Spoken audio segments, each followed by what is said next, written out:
How were the weather conditions like? So I would say open heavens. So it was just like it came over and it was pouring down the whole competition. Yeah. So you're the young lady that's known to take notes each and every time that you finish a jump.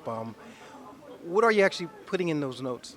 Yeah. What are some of the things that you're putting in those notes? Yeah. I mean, it's quite simple for me. After I compete, I jump over a bar, I run to my notebook, and I want to rate myself out of 10. Like, how did I go with my running? How did I go with my lean and like the over the bar? And I do that directly after the jump because so often we have 30 minutes between jumps or even up to an hour. It takes a long time, and so what I can do is I can write it all down, I can close the book, then I can have conversations with my friends, and then the bar goes up, they're about to call my name, I open it and go, okay, what did I do and what can I work on next? So What an incredible way to write down instructions. That's going to be a tutorial for future Australian high jumper or high jumpers, period, I should say. Yes, yes. yeah, it's great. Yeah, I think so. So what's your next plan of competitions so far?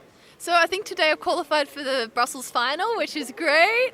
I had a couple of hiccups at the start of the season, so it's just such a blessing to be here and finish off on the Diamond League final. And I mean, this is Olympic year, so how has your mental health been this whole year, planning and protecting it? yeah, I think so. At the start of the year went really well. Like world indoor champion, I was like, this is my first like proper indoor competition.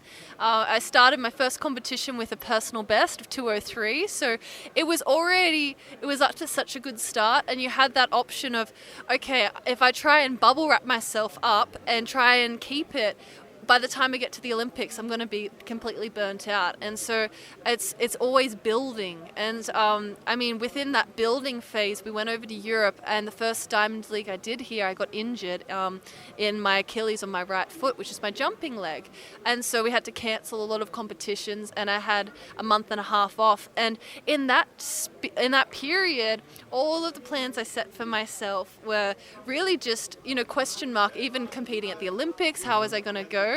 And so it's really taught me in that type of like, where is my foundation in that? Like, where's my strength coming from? Because mentally, I know, like, I have all the processes down packed, but you have to actually believe it. And so it was more of, for me, like a question of faith. It's easy to have faith when everything goes well, but like when things start, when the waves came and the floods came, I realized that my foundation was still solid. And I think that coming into the Olympic Games and realized, like, spiritually I really got trained up for that, because I went, you know what, I know who I am outside of this. If I don't make it back for the Olympics, I can come back like next year. But then at the Olympics, I got the silver medal again. So it's been good. And in Lausanne last competition, it wasn't until I was out there that I realized, whoa, I haven't processed since the Olympics, because there was such a build-up. And I got out there and I didn't really perform with that kind of intensity and that passion. And so the height was 192.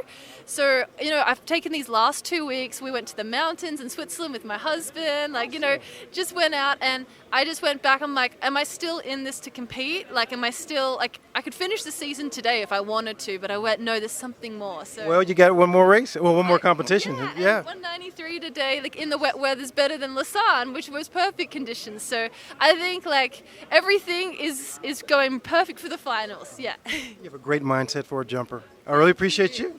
Thank you very much, and have a wonderful afternoon. Thank you. Yeah.